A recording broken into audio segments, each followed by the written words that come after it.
Welcome to my channel Basumati creation. आज video रे आमे मिशन शक्ति विभाग अधीन रे थिबा जो जीपीएलएफ अछि ग्राम पंचायत गुड़िक सही जीपीएलएफ रो 15टी अपरिवर्तनीय नियमावली विषय रे आमे आज जानिबा। तेणु आपण माने वीडियोटी को स्किप न करी शेष पर्यंत देखंतु। अपरिवर्तनीय नियमावली कहिले जो नियम गुड़िक आमर जीपीएलएफ स्तर रे आमे चेंज करि परिबा नाही। जेते बेल पर्यंत ऊपर किछि नुवा गाइडलाइन बा नोटिफिकेशन न आछि सेतकी बेल पर्यंत एई जो 15टी पॉइंट ऊपर नियम अछि 15टी रूल रेगुलेशन अछि जीपीएलएफ रो से गुड़िक चेंज करा जाई परिबो नाही। जेमिति कि आमर जीपीएलएफ रे जेते बेले कार्य करा जाय जीपीएलएफ रो जिनिस क्रय उपरे हो किबा जे कोनोसी निष्पत्ति उपरे संचय टंका उपरे कि लोन देवा उपरे जे कोनोसी निष्पत्ति नेवा पई जीपीएलएफ रो समस्त ईसी सभ्यांक सर्वसम्मति अनुसार से किछि नियम को परिवर्तन करा जाई पारे। किंतु जो ए 15टी नियम मु कहिबी एबे सही 15टी नियम को जीपीएलएफ रे परिवर्तन करा जाई परिबो नाही। जेते बेले ऊपर तार गाइडलाइन चेंज होई आसीबो सेते बेले जाई कि सेटा चेंज करा जाई परिबो। तेणु सही 15टी पॉइंट को हमर कहा जाउछि जे जीपीएलएफ रो अपरिवर्तनीय नियमावली। चलंतु एबे सही गोटी गोटी करी आमे 15टी पॉइंट को जिबा। प्रथम नियमटी हैला 500 टंका रु अधिक कैश प्रदान करा जिवो नाही। कहिले आपणकर जीपीएलएफ निमंते आपण जेते बेले जे कोनोसी जिनिस क्रय करूछंती जेमति कि खाता पत्र हो किबा पेन पेपर जे कोनोसी जिनिस क्रय करूछंती जदि 500 टंका किबा ता ठारू कम रो आपण किणुछंती ताहले आपणको कैश पेमेंट आपण करि परिबे बा कैश रे से जिनिसटी क्रय करि परिबे। किंतु 500 टंका किबा ता ठारू टंकाटे भी जदि अधिक हैला ताहले आपणको से जिनिसटी क्रय करिवा पई चेक प्रदान करिवाकू पड़िबो। से जिनिसटी जेते बेले आपण किणुछंती चेक माध्यम रे ताहा किणिबे। चैनल टी को प्रथम थर पई देखुथिले सब्सक्राइब कर नियंतु एवं पाखरे थिबा घंटी चिन्हटी को टिपी ऑल बटन को प्रेस कर दियंतु ताहले आपण माने मोर आगामी वीडियो रो नोटिफिकेशन ठीक समय रे पाई परिबे। द्वितीय नियमटी हैला समस्त प्रकार नेणदेण अकाउंट पे चेक किंबा ई ट्रांसफर माध्यम रे करा जिवो। कहिले आपण जहा जिनिस सबु किणुछंती बा जोठी को टंका ट्रांसफर करिवा पई चाहुछंती ताहले सबु किछि आपणकर अकाउंट पे चेक बा ई ट्रांसफर ऑनलाइन ट्रांसफर माध्यम रे करा जिवो। जोथिरे कि चेक टी को आपणको एनईएफटी बा आरटीजीएस एमती करिकि करिवा पई पड़िबो। आपण डायरेक्ट काहाकू कैश पेमेंट करि परिबे नाही। 3 नंबर नियमटी हैला कैश रो समस्त प्रकार उठाण चेक माध्यम रे करा जिवो। जेमिति कि आपण जदि प्रेसिडेंट सेक्रेटरी आपण माने कहिले जीपीएलएफ रो प्रेसिडेंट सेक्रेटरी से माने जदि कैश उठेवा पई चाहुचंती ताहले जीपीएलएफ रो चेक कटा जाई कि सेइथिरे आपण कैश उठेई परिबे। डायरेक्ट जाई कि पासबुक नै कि कैश उठाण करा जाई परिबो नाही। जे कोनोसी उठाण हबो ताहा चेक माध्यम रे ही उठाण हबो। 4 नंबर नियमटी हैला बैठकर खर्च और अन्यान्य खर्च पई 1000 टंका मध्य संपादिका बा कोषाध्यक्ष पाखरे रहिबो। कहले आपणकर जो आमने कैश इन हैंड कहूचु बा हातर जमा जो कथाटा कहा जाउची सेही टंका 1000 टंका रहिबो आपणको पाखरे 1000 टंका रहिबो जोटा कि आपणकर जीपीएलएफ रो कोषाध्यक्ष बा जीपीएलएफ रो संपादिका जे कि सेक्रेटरी बा ट्रेजरर को पाखरे सही 1000 टंकाटी रहिबो। जोथिरे कि आपणकर आवश्यक स्थले कैश पेमेंट जोठी करा जाई कि अल्प किछि जिनिस किछि क्रय करा जिबार थिबो बा इमरजेंसी टाइम रे आपण खर्च करि परिबे जीपीएलएफ निमंते। 5 नंबर नियमटी हैला दक्षता प्राप्त कर्तृपक्ष बिना अनुमति रे पांठी को अन्यत्र पठा जाई परिबो नाही। कहिले आपणकर जो जीपीएलएफ रो जो भार प्राप्त जो प्राप्त कर्तृपक्ष कहा जाउची जो माने कि जीपीएलएफ रो प्रेसिडेंट सेक्रेटरी बा ईसी सभ्या सेमानंकर बिना अनुमति रे कोनोसी टंका को अन्य कोनसी जगह को पठा जाई परिबो नाही। जेमति कि जीपीएलएफ रो बिना परमिशन रे बा ईसी सभ्या मानकर बिना सर्वसम्मति क्रमे कोनोसी फंड को ट्रांसफर करा जाई परिबो नाही।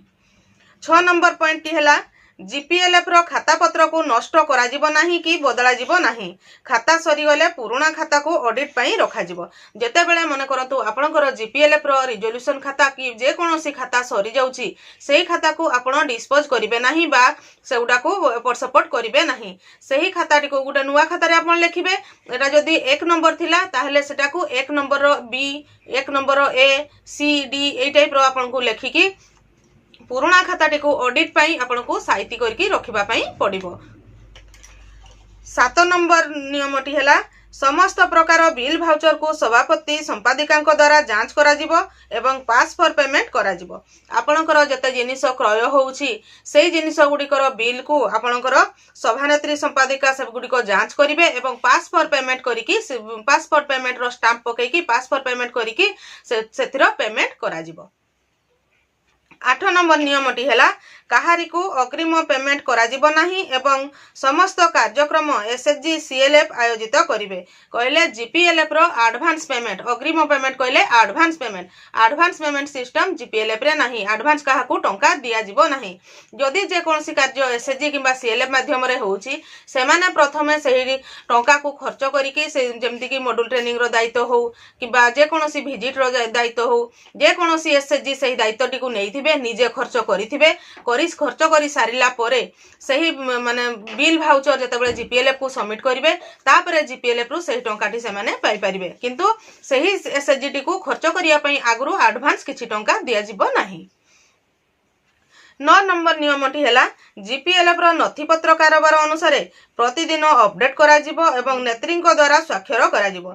जीपीएलएफ रो जते सब नथिपत्र बा खाता पत्र अछि बा कैश कारोबार जहा सब होउछि सब कारोबार प्रतिदिन अपडेट करा जिवो। जेमति कि मन करंतु आपणकर चलित मास जीपीएलएफ बैठक रे 30 टी एसएचजी टारो संचय आदाय करा गला ताहले जते टंका संचय आदाय करा गला ताहा आपण कैश बुक रे लिखिबे। कैश बुक रे लिखि सारिला परे ताहा जीपीएलएफ रो सभानेत्री संपादिका सेथिरे दस्खत करिवे। 10 नंबर नियमटी हैला टंका पाइबार 3 दिन मध्य बैंक रे जमा करा जिवो।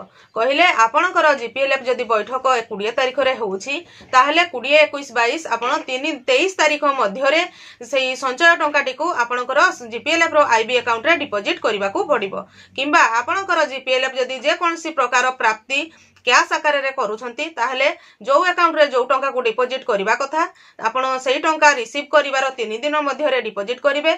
सेही टंका को जीपीएलएफ रो कहा पाखरे कहले सभाने संपादिका बा ट्रेजरर पाखरे रहिबा कथा सांको पाखरे भी न रखि कि 3 दिन मध्य रे जीपीएलएफ टंका कंसर्न अकाउंट रे बा जो अकाउंट रे डिपॉजिट करबा कथा सेही अकाउंट रे आपण को डिपॉजिट करबा को पड़िबो। 11 नंबर नियमटी हैला चेक काटिबा पूर्वरु पेमेंट भाउचर निश्चित भाव में रहिबो। आपण जतेबेले जे कोनसी प्रकार पेमेंट करूछंती जेमिति कि सीआईएफ लोन हो जीपीएलएफ निमंते जिनिस क्रय हो जे कोनसी प्रकार क्रय समय रे जदि आपण चेक पेमेंट करूछंती ताहले पेमेंट भाउचर प्रथम रे लिखिबे तापरे जाईकी आपण चेक पेमेंट करिवे। 12 नंबर नियमटी हैला समस्त प्रकार ट्रेनिंग एवं वर्कशॉप गुडिको इसी मानक निष्पत्ति क्रमे अनुष्ठित हेबो जहा कि जीपीएलएफ रो आर्थिक नियमावली रे लेखा जायछि।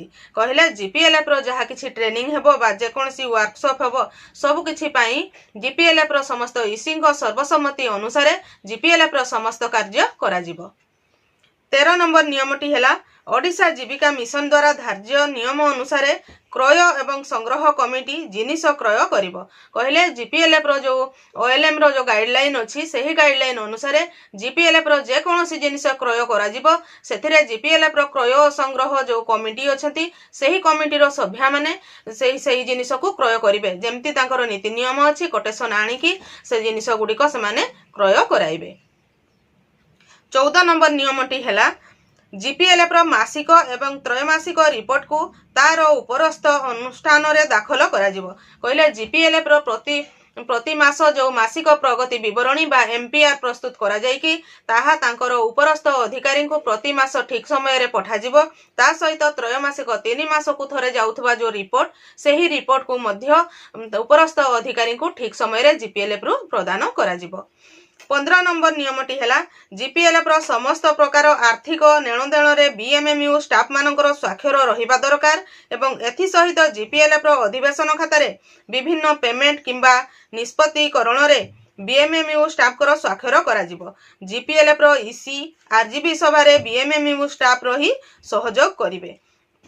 कहले जीपीएलएफ रो जेकोसी प्रकार निष्पत्ति हेबो जेकोसी प्रकार फाइनेंशियल ट्रांजैक्शन हेबो बा जीपीएलएफ रो जीबीआरजीबी बैठक रे आपणकर ब्लॉक अधिकारी बीएमएमयू स्टाफ बा आपणकर ब्लॉक अधिकारी उपस्थित रहिबे एवं ब्लॉक अधिकारींकर निष्पत्ति मध्ये सेतिरे रहिबो एवं तांकर स्वाक्षर मध्ये रहिबो।